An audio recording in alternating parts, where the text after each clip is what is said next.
अस्सलाम वालेकुम रहमतुल्लाहि व बरकातुहू। कैसे हैं तमाम स्टूडेंट्स? मैं उम्मीद करता हूँ कि आप खैरियत से होंगे। अल्लाह पाक आपका हामी नासिर हो। आज हम क्लास 10th के मैथमेटिक्स चैप्टर नंबर 3 उसकी रिव्यू एक्सरसाइज सॉल्व करने जा रहे हैं। तो क्वेश्चन नंबर 1 को रीड कर लेते हैं। Four possible answers are given for the following questions, choose the correct answer. हर एक क्वेश्चन के 4 पॉसिबल आंसर हैं, ठीक है, जिसमें से एक आंसर बेटा ठीक है और 3 आंसर हमारे रॉन्ग हैं। हमने वो ठीक आंसर को चूज़ करना है कि कौन सा आंसर ठीक है। तो बात करते हैं बेटा पहले एमसीक्यूज़ की। वो कह रहे हैं 2 मैट्रिसेस दिए हैं आपके पास सेम ऑर्डर के, ठीक है, और दरमियान में इक्वल टू का साइन है जो हमें ये बता रहा है कि दोनों मैट्रिक्स एक दूसरे के इक्वल है। अब इक्वल मैट्रिक्स तब होते हैं जब उनकी कॉरस्पॉन्डिंग एंट्रीज भी इक्वल होती हैं। यहाँ से देखें बेटा 3 के इक्वल 3 आ रहा है और a+2 किसके इक्वल आ जाएगा? 7 के इक्वल आ जाएगा, ठीक है। तो इसको मैंने सॉल्व करके दिखाया बेटा। ये देखें a+2 7 के इक्वल होगा और 3 के इक्वल है। a+2 को 7 के इक्वल करेंगे तो 2 इधर प्लस हो रहा है, इधर आके माइनस हो जाएगा। 7 में से 2 माइनस किया 5 आ गया, ठीक है। तो इसका आंसर बेटा करेक्ट आंसर होगा 5। नेक्स्ट है बेटा आपके पास एक मैट्रिक्स दिया हुआ है। देखिए बेटा एक ये मैट्रिक्स है जिसमें सिर्फ आपके पास एक सिंगल रो है, ठीक है। तो सिंगल रो है तो बेटा ये आपके पास इसलिए रो मैट्रिक्स कहलाएगा, ठीक है। ना ये स्क्वायर है, ना ये कॉलम है और ना ये नल मैट्रिक्स है। अब इसी तरह से इसमें बेटा सिर्फ एक कॉलम है तो ये आपके पास कॉलम मैट्रिक्स कहलाएगा, ठीक है। अब 4 वाला है बेटा आपके पास एक ये दिया हुआ है आइडेंटिटी मैट्रिक्स। आइडेंटिटी मैट्रिक्स में आपको पता है डायगोनल एंट्रीज की वैल्यू जो है ना वो 1 1 होती है, ठीक है। तो ये आपके पास आइडेंटिटी मैट्रिक्स है। अब नेक्स्ट है बेटा ए का transpose equal to -a, then A is called बेटा स्क्यू सिमेट्रिक की डेफिनेशन है, ठीक है। ए ट्रांसपोज अगर -a के इक्वल आ जाए तो उसको हम स्क्यू सिमेट्रिक मैट्रिक्स बोलते हैं। अब देखिए बेटा ए मैट्रिक्स उससे दिया है जिसकी एंट्रीज है आपके पास 3 और 4, और बी मैट्रिक्स से दिया है जिसकी एंट्री बेटा आपके पास 7 और 8 है। वो कह रहे हैं a+b फाइंड करें। सिंपल हमें नज़र आ रहा है ए और बी को हमने प्लस करना है, ठीक है। तो ये भी मैंने आपके लिए सॉल्व कर दिया, इसको देख लें। ए मैट्रिक्स बेटा आपके पास 3 4 और बी 7 8। a+b यानी कि 3 और 4 को ऐड करना हमने, ठीक है। 3 और 4 को किस में ऐड करना है? 7 और 8 में। तो 3 किस में ऐड हुआ? 7 में, और 4 किस में ऐड हुआ? 8 में। 3 + 7 करते हैं तो 10 आ गया, 4 + 8 करते हैं तो इक्वल टू 12 आ गया। तो ये वाली ऑप्शन बेटा आपके पास 10 12 वाली ऑप्शन आपके पास बिल्कुल सही होगी, जो कि सी वाली ऑप्शन है। अब इसी तरह से बेटा आपके पास ए मैट्रिक्स दिया हुआ है जो कि आपके पास 3 4 है, और बी मैट्रिक्स दिया हुआ है जो 7 8 है। वो कह रहा है b - a निकालना आपने, ठीक है। तो b में से a को माइनस करना है। तो यहाँ से बेटा इसको सॉल्व करते हैं। देखिएगा बी मैट्रिक्स बेटा 7 8 है और a 3 4 है, तो 7 में से 3 माइनस करना है, 8 में से 4 माइनस करना है। 7 - 3 करेंगे वो भी 4 आ जाएगा, और 8 - 4 करेंगे वो भी आंसर आपके पास 4 आ जाएगा। 4 4 इसका आंसर आ जाएगा, जो कि सी आंसर है। अब बेटा हम बात करने जा रहे हैं एडिटिव इन्वर्स की। एक मैट्रिक्स उसने दिया है और वो क्या कह रहा है इसका एडिटिव इन्वर्स फाइंड करें, ठीक है। यानी कि वो कह रहा है what is the additive inverse of 3 और 4। तो एडिटिव इन्वर्स में हमें पता है कि हमें साइन चेंज करने होते हैं, ठीक है। इसके साथ भी माइनस नहीं है और 4 के साथ भी माइनस नहीं है, तो बी वाली ऑप्शन बेटा आपके पास ठीक होगी। हमने दोनों के साथ माइनस लगा दिया। साइन चेंज करने से वो एडिटिव इन्वर्स आ जाता है आपके पास। अच्छा 9वां एमसीक्यू है बेटा आपके पास ए मैट्रिक्स दे दिया उसने 3 1 3 2 0 2।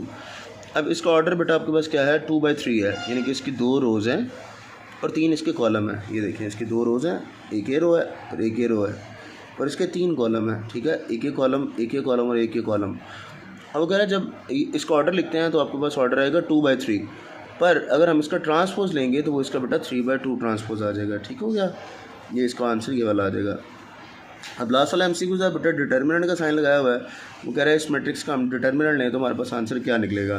तो मैंने डिटर्मिनेंट आप लोगों के लिए कैलकुलेट कर दिया है। ये देखिएगा डायगोनल एंट्रीज को आपस में मल्टीप्लाई, नॉन डायगोनल को आपस में मल्टीप्लाई, ठीक है। 0 1 से 0 हो गया और 3 4 से 12, 12 में से 0 माइनस किया तो 12 आंसर आ गया आपके पास। तो इसकी जो सही ऑप्शन है बेटा वो भी आपके पास कौन सी होगी? 12 वाली आंसर आपके पास बिल्कुल सही हो जाएगा। अच्छा बेटा अब हम बात करने जा रहे हैं रिव्यू एक्सरसाइज नंबर 3 के क्वेश्चन नंबर 2 की, जिसमें उसने आपके पास एक मैट्रिक्स दे दिया है ए और एक बी दे दिया है, और डिफरेंट चीज़ें उसने कहा फाइंड करके बताया हमें। ये हम जो ना वो जब चैप्टर कर रहे थे तो चैप्टर में ये क्वेश्चन हमने बड़े अच्छे तरीके से किए हुए थे। चलो मैं आपको रिव्यू एक्सरसाइज दोबारा करवा देता हूँ, आप अच्छे से इसको समझ लें, और अगर आपको किसी सवाल में मसला हो तो आप मुझे कमेंट सेक्शन में बता सकते हैं। ये देखिएगा बेटा फर्स्ट पार्ट है जिसके अंदर वो कह रहा है a - b होल ट्रांसपोज हमने फाइंड करना है। तो हमें पता है बेटा होल ट्रांसपोज फाइंड करना है, तो सबसे पहले हमने a - b निकालना है। a बेटा ये आ गया, माइनस वैसे ही आ गया, और b ये आ गया। a - b करना है बेटा, 4 में से 5 माइनस करना है, 2 में से 5 माइनस करना है, 7 में से 8 माइनस करना है, और 6 में से 8 माइनस करना है। 4 माइनस 5 करेंगे -1 है, 7 माइनस 8 किया -1 है, 2 में से 5 माइनस किया -3 है, और 6 में से 8 माइनस किया -2 आ गया। अब इसका ट्रांसपोज भी फाइंड करना है, तो बेटा ट्रांसपोज में हमें पता है हमने रो को कॉलम में कन्वर्ट करना होता है। तो ये -1 और -3 है, तो ये -1 -3 है, ये -1 -2 है, -1 -2 आ गया। सेकंड पार्ट की बात करते हैं, जिसके अंदर बेटा उसने कहा है कि बी ट्रांसपोज -A ट्रांसपोज हमने फाइंड करना है। तो B transpose -A transpose find करने के लिए बेटा हमने बी का मैट्रिक्स लिख लिया और उसके ऊपर ट्रांसपोज लगा लिया, -A का मैट्रिक्स लिख लिया और उसके ऊपर ट्रांसपोज लगा लिया। अब इसका ट्रांसपोज हमने फाइंड करना है, ये रो है इसको हमने कॉलम बना देना, ये रो है इसको हमने कॉलम बना देना, ये रो है इसको हमने कॉलम बना देना, ये रो है इसको हमने कॉलम बना देना, ठीक है। उसके बाद इसको माइनस करवाना है बेटा, 5 में से 4 माइनस, 8 में से 7 माइनस, 5 में से 2 माइनस और 8 में से 6 माइनस, ठीक है। इनके आंसर जो आएंगे वो 1, 3, 1 एंड 2 आ जाएंगे, ठीक है। इसका जो थर्ड वाला पार्ट है वो देखिएगा बड़ा ही आसान है, जिसमें वो कह रहा है आपने 2A + 3B फाइंड करना है। तो 2 बेटा वैसे ही आ गया, A का मैट्रिक्स था जो था उसकी मैट्रिक्स की वैल्यू आ गई, +3 आ गया, और B का मैट्रिक्स जो था उसकी वैल्यू आपके पास के बना है। अब ये 2 हमें नज़र आ रहा है वो सबसे मल्टीप्लाई हो रहा है इन सबसे, 2 4 ज़ा 8, 2 7 ज़ा 14, 2 2 ज़ा 4, 2 6 ज़ा 12, 3 5 ज़ा 15, 3 5 ज़ा 15, 3 8 ज़ा 24, दोनों 8 से मल्टीप्लाई होकर 24 आ जाएगा। अब ये दोनों मैट्रिक्स आपस में क्या हो रहे हैं, ऐड हो रहे हैं। हमने 8 के अंदर 15 को ऐड करना है, 4 के अंदर 15 को ऐड करना है, 14 के अंदर 24 को ऐड करना है, और 12 के अंदर 24 को ऐड करना है, ठीक है। 8 + 15 आपके पास 23 है, 14 + 24 आपके पास 38 है, 19 है, और ये आपके पास 36 आपके पास आंसर इसका आ गया है। अच्छा बेटा, अब हम सॉल्व करने जा रहे हैं क्वेश्चन नंबर 6 को। क्वेश्चन नंबर 6 को सॉल्व करने से पहले हमें क्वेश्चन नंबर 6 के स्टेटमेंट को पढ़ना आना चाहिए कि स्टेटमेंट में क्या लिखा हुआ है, ठीक है। और स्टेटमेंट को यूज़ करके हमने क्वेश्चन को किस तरह से सॉल्व करना है।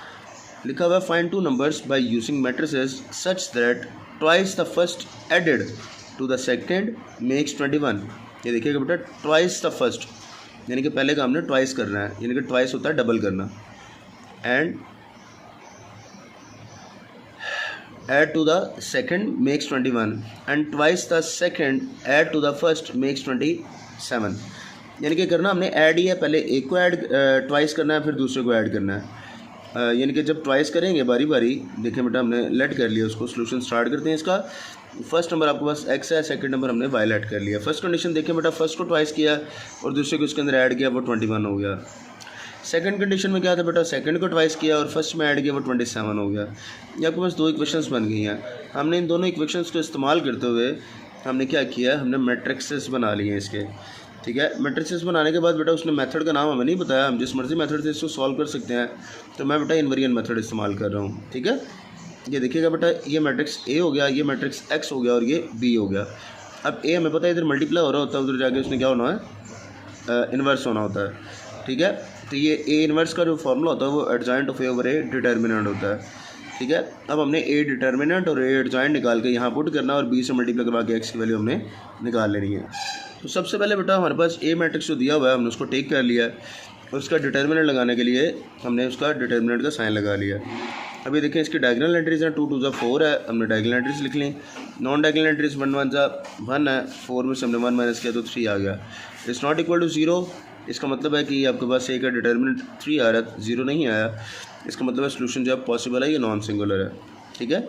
अगर ये सिंगुलर हो तो मैट्रिक्स से इसको हम सॉल्व नहीं कर सकते जी। अब देखिएगा बेटा, हमारे पास जो नेक्स्ट फार्मूला था, फार्मूले में हमने क्या किया हुआ है, फार्मूले में हमने ये देखें A inverse into B, A inverse में B के साथ मल्टीप्लाई होना है, ठीक है। पर A इन्वर्स में हमारे पास 2 चीज़ें थी, एक A का डिटर्मिनेंट था जो हमने निकाल लिया 3, और एक A का एडजॉइंट है जो कि हम साइड पे निकाल रहे हैं। एडजॉइंट में क्या करना होता है, डायगोनल एंट्रीज की जगह चेंज करनी होती है और नॉन डायगोनल एंट्रीज के साइन चेंज करने होते हैं। अब ये देखें ये एडजॉइंट आ गया, एडजॉइंट को यहाँ लगा लिया, B ये आ गया और A का डिटर्मिनेंट बेटा नीचे आ गया।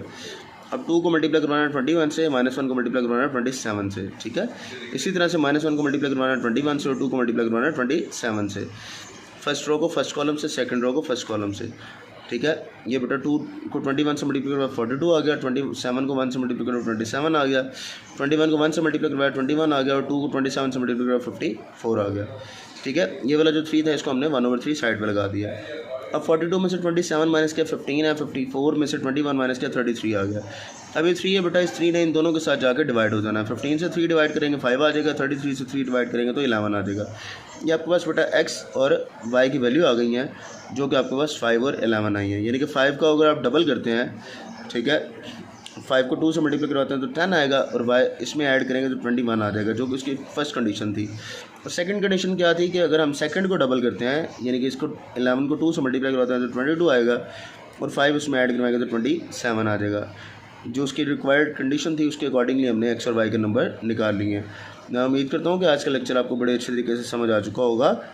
फिर भी अगर किसी बच्चे को किसी सवाल में कोई मसला है या कोई चीज़ समझ नहीं आ रही तो वो कमेंट सेक्शन में बता सकता है, उसको सवाल मैं जो है वो एक्सप्लेन कर दूँगा। अल्लाह पाक आपका हामी नासिर हो। अस्सलाम वालेकुम वरहमतुल्लाहि वबरकातुहू।